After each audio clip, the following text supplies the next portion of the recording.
Greetings and welcome back to the channel. In today's video, we're going to show you how to add some features to the center workspace area in the set of shelves that we made in the last video, and also how to add some shelf space for additional storage.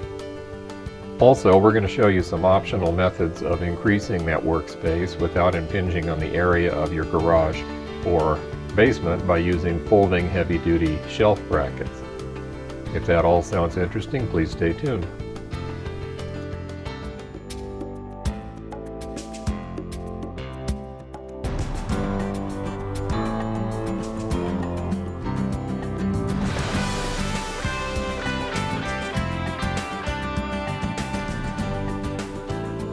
A simple, inexpensive, and easy place to start when you want to turn a shelf into a workspace is to add some vertical storage, and I think the best way to do that is to add some pegboard. 2 foot by 4 foot sheets of white surfaced pegboard like the one shown here are available at all home centers, and they are very inexpensive. About the only trick there is to installing them is to remember to space them away from the back wall so that there is room for the fixtures to slide in and hook through the holes. I've used the cheap fiberboard white surface pegboard for years and hung some very heavy tools from it. As long as it's well secured to the back wall, you can carry quite a bit of weight with these things. But if you are willing to spend a little more money, you can even get pegboard sheets made out of steel, and those of course will hold even more weight. Either case, it makes a great way to get your storage started for tools and equipment to hang above your workbench. And of course, if a little bit of pegboard is good, then a lot is better. So why not just pegboard the whole back wall above the workbench?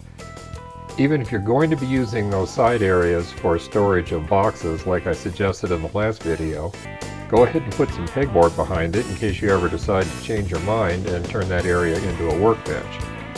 And since it is a workbench, why not add a power strip with plenty of receptacles for all the power tools you might be using at the same time? And don't forget lights. Like I said in the last video, there's just no such thing as too much light in a workshop, and I recommend lots of LED light fixtures over this area. I don't have a particular brand of LED light strips that I recommend, but the ones I'm showing here have worked very well for me. I recommend having 2 or 3 of those over any workspace of 3 feet or 4 feet in width, and then if you need to light longer areas, then just add more of the strips. Now that you've got a good functional workbench, you might be considering beefing it up a little to take some heavier loads. Now you may recall in the last video that I said each of these 2x4 posts could support 1,000 pounds of weight, so the single 2x4s at each of these locations is more than adequate for supporting any kind of weight you could possibly want to store on these shelves. But if you're going to use the center shelf as a workbench and you absolutely do need more load capacity, the simplest thing to do is to simply add more 2x4s. You don't really need to worry about that in the back because that area is supported so well by being attached to the wall, but up at the front you can sister, meaning to connect an extra 2x4 to each one of the existing 4 posts as shown here in pink. Now of course the bench itself doesn't get any stronger by you adding strength to the posts that support it. So if you want to reinforce that center area, you're going to have to do something to beef it up. The easiest is to add some 2x4s shown in pink, or if you've got some of those mad carpenter skills, you can make an X-brace of 1x4 material like shown in the right-hand picture, and that in fact is just as strong and far stiffer than using the 2x4s. Another feature you might consider can use up some of that leftover lumber from the initial purchase, and that's building some short shelves to go into those spaces between the end pairs of 2x4 supports. Of course, there's a lot of ways you can frame up a shelf like that. This is just one suggestion. If you do create a frame like I've shown here, you will have to pre-build it. You can't build it in place because you'll need access to the rear to put the screws in. And since this little structure is so small, I strongly recommend using glue when you screw it together, and you'll have one very stiff shelf assembly. Now something to consider when you build these shelves is how many of them you want and where to put them. Remember, you can always stack things on a shelf that has a lot of headroom, but you can't put a tall object on a shelf that doesn't have any headroom. So the fewer the shelves as absolutely necessary is probably better. The final suggestion I'm going to make in this video is a way to increase the area of your work surface without also affecting the footprint of this structure in your garage or basement. And that's important if your garage is a single car garage like the one that we built this set of shelves for. There just isn't room to put a wider set of shelves and also be able to fit the car. There's a fairly healthy investment required if you want to use a set of the folding brackets like I've shown here, but you might be able to find similar sets for a lower price. But regardless how much you pay, this really is the best way to make a folding bench top. These brackets support as much as 500 pounds each, so each one of these folding shelves that we're creating here could easily support as much weight as you'd really need to do most common work around the shop. Now there will be some modifications to the basic structure involved if you want to do this. These brackets transfer the weight that they're supporting into that vertical 2x4, but it's putting a side load on it, pushing towards the rear. So you'll need to transfer that load away from that 2x4 post. I suggest making some 1x4 cross members additional to the ones you've already made and locate them at the bottom of where those brackets attach to take the load into the wall behind the structure. It's also possible you might have to add some additional members to the structure depending upon what brand of the bracket assemblies that you buy. On the ones that I used, the bracket is wider than the narrow edge of the 2x4, and I wanted each one of the brackets to have a good firm foundation. So I went ahead and added those sister posts that we mentioned as an option earlier. But if you do that, the 1x4 cross members that we just added in the previous step will no longer align with the rear posts, and you'll have to shim out that rear vertical post with some scrap 2x4 as shown with the bottom arrow in the drawing. And finally, we will also have to add some 1x4 boards over each of the mounting locations for the brackets to bring the mounting surface out to match that front face plate, the 1x4 that supports the front of the middle shelf. If you don't do that, the brackets would be tilted at an angle.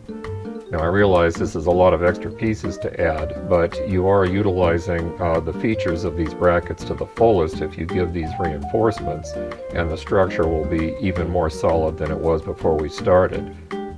It's just a simple factor of engineering that if you're going to cantilever a potential weight of as much as 500 to 1,000 pounds out the side of an existing structure, you do have to somehow transfer that load into a location that's going to be able to take it.